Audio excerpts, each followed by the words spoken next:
Hi guys, welcome to another video from Overbite Gaming, and today we are taking a look at Star Wars Jedi Survivor. Once again, with thanks to my sugar daddy, Bungle. Nice one, buddy. Thank you very much. So, let's get the elephant in the room out of the way nice and early. Is it unoptimized? Yes, very much so. It will drop below 30 during play, and generally speaking, changing the settings doesn't help that much. The footage you're seeing is 1440p captured at high settings. No RTS, anything like that is on. It does have FSR 2.0 on it, but for me it doesn't seem to make that much of a difference. It seems to be more about effective utilization of the graphics card, because when the frame rate goes down... Oh, that's interesting. Of course, I'm recorded the footage and making my review, and it's patching it in the background, so I might do a little addendum on the end to see what the patch does. But it's downloading something, so there we are. It's 3.25 gig patch, so interesting. Anyway, carrying on with my initial opinions, and then I'll say I'll try it out and let you know after the fact. Most of it doesn't happen in areas of combat. It doesn't render the game unplayable. At least for me, I know there's people out there with greater issues than I've seen. Really, outside of a few graphical glitches here and there, like there's some ghosting when you go down lifts. Some of the cloth physics don't really sit very well. They sort of jitter about a little bit. It's mostly due to the poor performance. I mean, when the frame rate goes down, as I was saying, it seems to be the usage of my graphics card goes down with it. So it's not necessarily the game struggling to run, it's the game just not using the resources available to it. Now, this might be because of memory limitations. My 3080 does have 10 gig, but I've heard reports of it using 20 plus. So it could be something to do with that. I don't know. You can see the numbers on the screen. It's barely touching the CPU at all, so I'm not really worried about that being a bottleneck. But it certainly isn't using the graphics card as it should be. So hopefully whatever patch is now downloading will help with that. Because it's a shame, because it's a really, really good game. I have completed it. I did notice that it does seem to be easier, at least at the lower levels, than the previous game, Jedi Outcast. Is it Outcast? I think it was Outcast.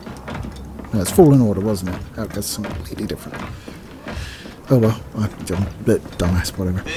So you reprise your role as Cal Kestis after the first game, and you start off with trying to get Imperial files off of the Senator's yacht, and things go a bit pear-shaped at the end. I'm not going to talk too much about the story, because the story is really good. There was a twist in it which I did not see coming and took me by surprise. There were several times when I thought it was going to finish, and it kept going, so... I mean, games these days, particularly as they're now getting sort of more and more priced at 70 quid, which is a lot of money. I'm happier with longer games if I'm paying more money, to be fair, especially if it's a good game like this one. I never found the performance issues to render the game unplayable. They were jarring at points. There are frame drops, particularly when going into cutscenes. The holo map, where you select which planets you want to travel to, regularly drops to like 20 FPS. It's unpleasant to use it, but it's not something that completely destroys the experience of playing the game for me. Of course, I'd prefer better performance, at least 60 all of the time. And on Epic, I did play it on Epic settings, but it dropped below 40 more often than I would like. I mean, it still does drop below 40, but not quite as often. So there you go. It took me about 17.5 hours to complete the game. I mostly stuck to the main story, though. I didn't really do too many of the sort of side quests that are called rumors. I think my overall completion of the game when I finished it was 60%, and the footage you're seeing is New Game Plus. because it gives you access to all of your lightsaber stances, which there are 5 in this game, so as opposed to sort of 2.5 in the last game, which is super nice. And I really enjoyed my time with this game. The performance issues didn't destroy it for me. I know a lot of people have far worse than mine. I mean, I was the same with like Cyberpunk. I may have just got unlucky in the Silicon Lottery, I don't know. But I haven't seen a lot of the sort of major game-breaking issues that other people have. So I'm happy about that, but obviously I can't guarantee that you'll have the same experience that I have had, which is a shame. The game itself is just improved over its predecessor in every single way you can possibly imagine. It is far superior to that game, and I already liked that game. You really think you could capture me? So let's talk about combat. Combat feels a lot better. It flows more smoothly.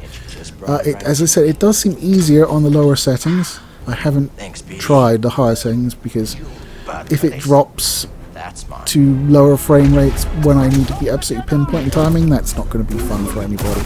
So I finished it on the lowest difficulty setting, and the footage you're seeing is captured at the next one up. I figured I'd go out for you guys. Which has still got a learning curve to it because it does shorten the parry. I mean, basically in the earliest one you could just hold down block and parry, no problem. You wouldn't have to time it very much at all. In this you do have to time it a little bit more, and they do more damage to you. I mean, outside of platforming I didn't really die in combat in my first playthrough at all. I didn't fall in order when I was playing at my lowest difficulty, so that's why I'm saying I feel the lower difficulties are are easier. I think the lowest one should pretty much be called gaming journalism settings, because it is ridiculously easy, and I will hold my hands up and say that's what I played through on my first go. But I'm going to play it some more, and on the higher difficulty that you see me doing now, which is why I'm actually using stim packs, because I did in the first one. So the combat is fluid, it flows great. You have 5 lightsaber stances to choose from this time around. You have your single blade, your double blade, you have your 2 lightsabers, you have your lightsaber and blaster, and you have crossguard lightsaber. So you've got your standard single lightsaber, you've got your dual lightsabers where you can overwhelm people's blocking meters with flurries of attacks. You have your double-bladed lightsaber, which is good for groups of enemies because you'll be able to swing it around yourself and catch multiple people.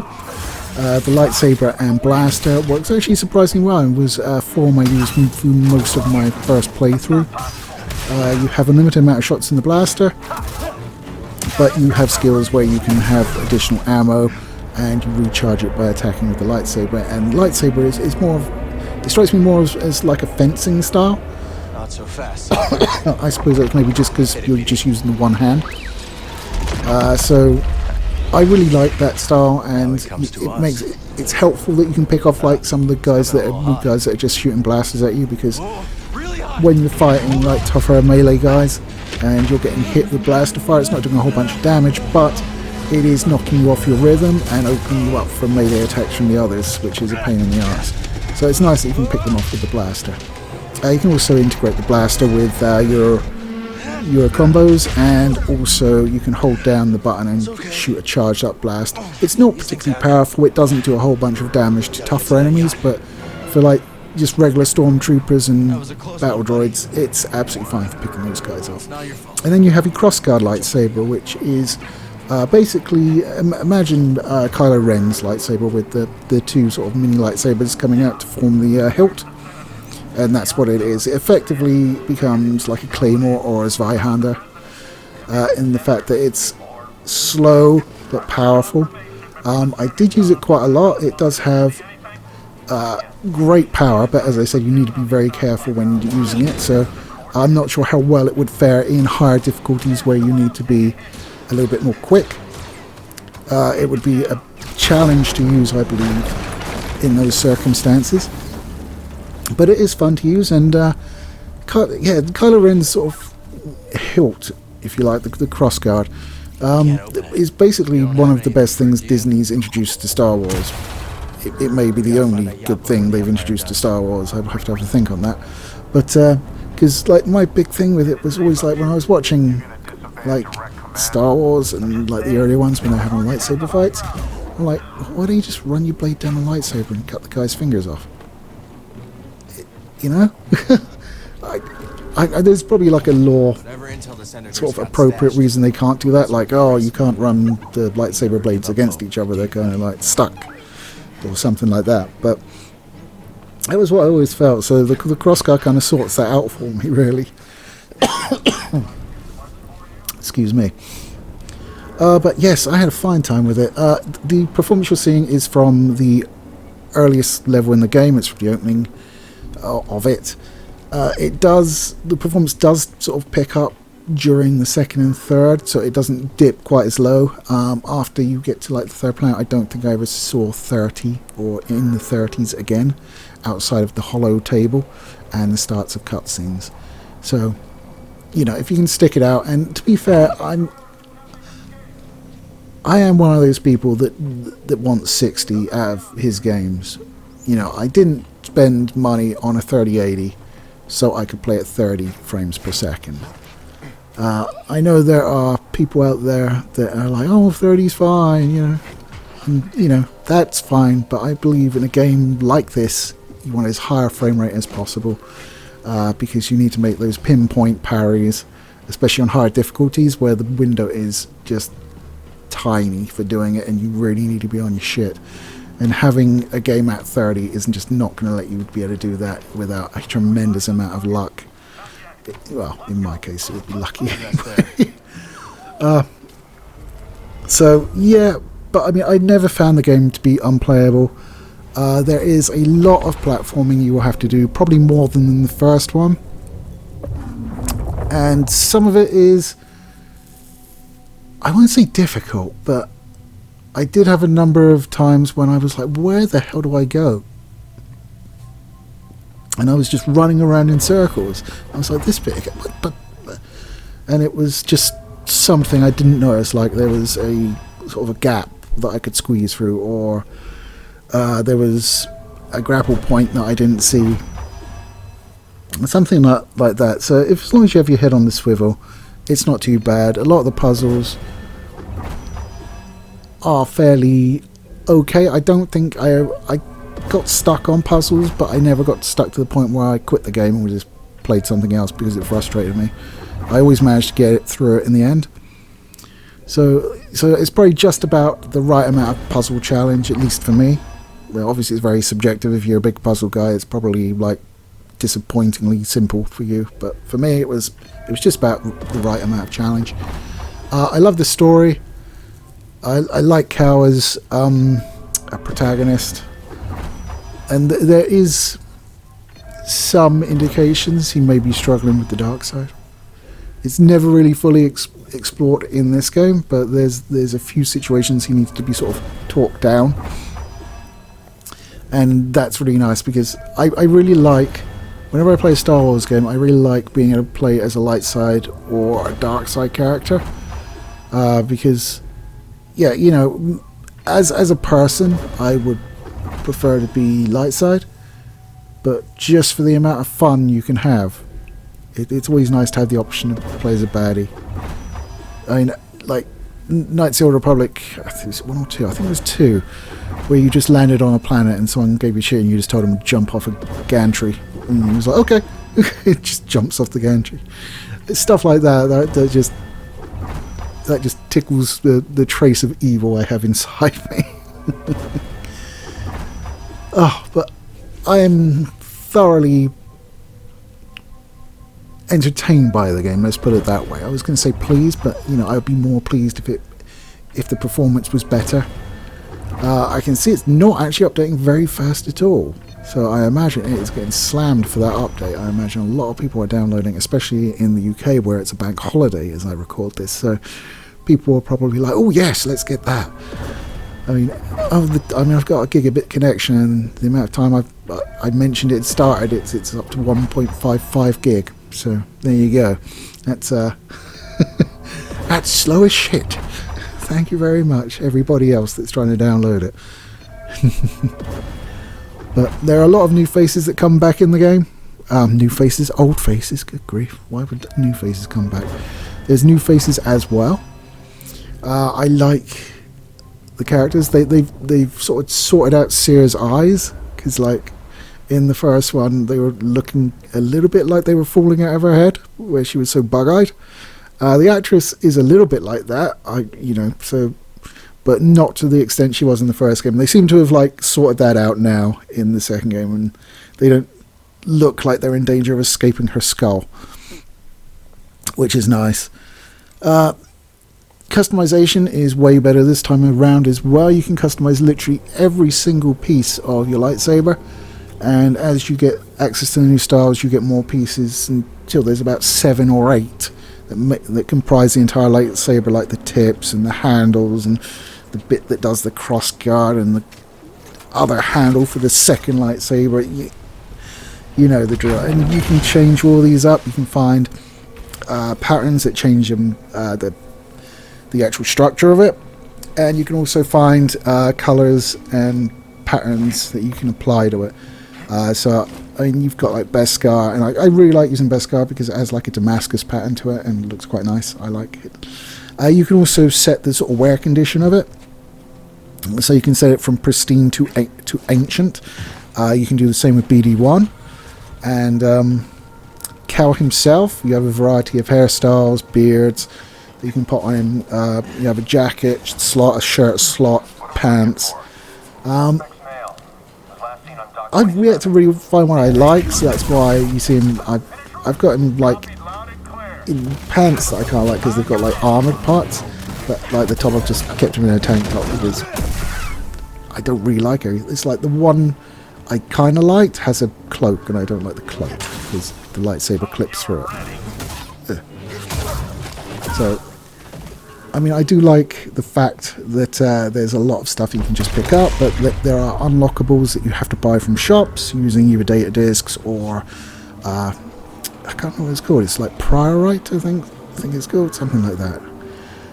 But it's like a rock you find in places. And there's tons of collectibles about, as you can tell, having like completed the main story and done some of the rumours. I've only completed 60%, so there's a shit ton out there to find. And there's a good 4 or 5 planets that you can visit to find them, and a lot of them are quite big. You do find a lot of shortcuts, so you, like on the way in you'll find like doors that open from the other side, stuff like that. And much like in the first game, as you go through, you'll be unlocking those, and it'll be like shortcuts are locked, or you'll like fire a cable across there where you can zip line back on. Always pay attention to whether it says shortcut unlocked though, because if it doesn't, then that's probably the way you want to go. But I really enjoyed my time with Jedi Survivor, and I intend to continue playing it at the higher difficulty level. So I imagine I will get my head around it. This is what you'll see on the screen is literally the first time I played it at that difficulty level. So I'm trying to get like the blocks down. It's like you can see for the first. Well, I don't know which ones I'm going to put in now because I recorded quite a lot of footage because I was enjoying myself. But certainly in the first fight I was getting hit more than I thought I would, purely because of how lenient the block is on the previous difficulty level, and you know it's not hard on the new one, it's just different, so I have to get my head around it. I really enjoyed it. I got it on Friday when it released, and I've been playing it across the weekend, and I literally finished it about an hour and a half ago. So yeah, I mean, I'm not going to talk about any sort of story-based stuff. I mean, you're looking for a thing that lets you go to a place, really. It's depressingly close to Rise of Skywalker in that regard. But obviously it's much better than Rise of Skywalker, because that was complete trash, as has been most of Disney's efforts. I always remember thinking, after seeing like what BioWare did with Star Wars, I always used to think, man, it's Lucas. We need to get off of Lucas and actually have someone write good Star Wars. And Disney got it, and it was like, oh god, man, give me George Lucas back. Taking in the sights. I think a lot of people feel like that though. It's like, don't knock it. There's always something worse that can happen. Part of And the job, my Kestis. God. I mean, the prequels aren't anywhere near as reviled as they were when they came out anymore, because we've seen what worse is, and I thought this good house might be God. real quick. and Ray be her name, and we have more coming. Where's the crew? And that's okay. I We'll don't meet 'em there. really interact with Bravo any said no comments. programming Disney put out it is. because it's terrible across the board pretty much. I think the only, as I've said before, the only Star Wars I like from Disney was, I think, the first season of The Mandalorian. The second one was okay, Tell you about the Karita jobs. but it wasn't as good as the first. And Rogue One is okay as well, and that's more because it's more familiar. It had where it's set, sort of before the first movie. It's more familiar. So the stormtroopers look like stormtroopers. You have X-wings and stuff like that, and it's not like the goofy We're gonna get you across. J.J. Abrams X-wings where they cut the engines in half for some reason. It's just it could well be member berries making me like it more, but I don't know. Anyway, I've rambled on for quite long enough. If I were to advise someone, I'd say it's a fantastic game. It isn't in the place it should be, That jetpack's handy. but it's really up to you whether you want to go ahead and get it. I don't think it's unplayable, at least it hasn't been for me. As I say, your mileage may vary given on your setup. Every time I mean, it's been... got me back on my I've not had an issue where it's made me want to stop playing because it's broken. I've just noticed frame drops here and there. us. Generally speaking, I've been able to play it perfectly fine, so I'm happy about that. I did have one crash during my time with it. I went to fast travel and I just got a black screen and it did nothing, so I closed it. Who needs a jet? Went to relaunch it and then got a warning from EA, because of course we need a launcher within a launcher, because I bought it on Steam, but it has to launch it through EA, which was the same thing the original one did, so it's not a surprise, it's just annoying. And I got a message come up from the EA launcher basically saying, oh, I can't find a local game and your cloud save doesn't match, I can't get hold of it. You can start and start the game and start a new game, or you can wait 5 minutes and try again. I was like, oh my god. At this point I've played for 12 hours, so I'm like, oh god. So I went and had a cigarette, came back, and thank god it found the save and loaded it, so on I went. But yeah, that was a little bit of a depressing moment for me, because I knew, I basically had Sunday, this is yesterday this happened, so I had Sunday and Monday to finish it, so I could get the review done, because obviously I'm back at work after the bank holiday, so I don't get as much time. It was shorter than I thought it would be. I thought it would be a little bit longer, but that's just from the time played. When I saw the time I played it for, I was quite surprised that it was that short. On your signal. But I mean, according to Steam, I played it for 27.9 hours, but obviously that's accounting for time that's been paused and this second playthrough I'm doing. So I don't know. I don't remember having it paused for 10 hours, to be honest with you. But whatever. I'm sure something's going on there. I don't know what. Reading my mind, Jedi. I don't know what. I really like the game. There's a few good, really sort of, I want to say cinematic, but yeah, cutscenes. Like you have a speeder race, well, a sort of race. You're racing after another person, and you get. It's from the trailer where you fling the scout trooper up into the TIE fighter, and that happens during gameplay. You don't do it. It's basically he just comes up beside you and you just fling him off, I think, with a button press. So it's nothing you need to worry about doing. It's just cool because it's cool. That's about it. But yeah, there's some new interesting mechanics. I mean, there's we got the grappling hook now, which is helpful, but you can only grapple to specific points. So you might be like, I want to grapple wherever I want, but to be fair, it does sort of help you in finding your way, because you're like, why is the grapple point there? So it's got to be that way, right? And there are other ones that you can basically hold down the grapple key and you'll like grapple to, and then you're able to aim and you'll just Let's find that bounce patrol. off. Agreed. So you can like chain together like a series of them to get through the air. And there's ones that you can like throw out with your force powers to just like fill gaps. And I thought that was going to be tedium, basically really difficult to get right, but it was quite easy in the end. Right, so what I will do now is I will start waffling. I will cease the recording. The patch has finally finished downloading, so I will go away and play it having patched 3.25 gig. In fact, let us see what exactly that is, because I want to see if there's a patch notes for it. There doesn't appear to be a patch note. No, the only thing we've got is the April 28th sort of announcement that it's in they're working on it. So I will go in and play it for a little bit longer, and I will come back and tell you if it's made any massive differences. Coast looks clear. If I don't come back, it hasn't. So there we are. Alright, take care guys. I'll catch you next time or in a minute. Bye bye. Dead end. Let's double back. Okay guys, me again.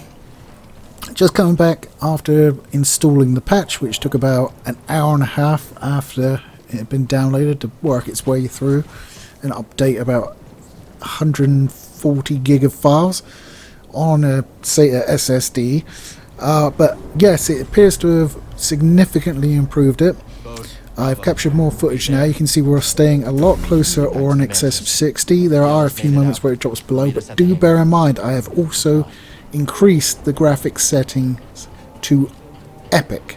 So we are now top bollocks without ray tracing, obviously. This also seems to have improved some of the blurriness, because while I was looking at to see if there was any information about the patch while it was installing, apparently some of the AA wasn't quite right, and it was tied to graphical settings. So it was the AA that was causing blurriness, and if you actually had FSR on to like quality, it would sort the blurriness out, because it would take over from I think it was the TAA. So there you go, it's no longer blurry and it runs a lot better. You can see it does still dip, I mean, but it is significantly better than it was, just from the figures, the fact that the graphics are now sort of the next tier up as well. So yes, the patch is definitely worth getting if you've got the game. Goes without saying, it's not perfect, but you can see it's utilizing the graphics card pretty much entirely now, rather than just a little bit. So, you know, any sort of low frame rates, that's more of my sort of over-enthusiastic choice of settings, but they seem to be few and far between. So yeah, I think I would say definitely pick it up now.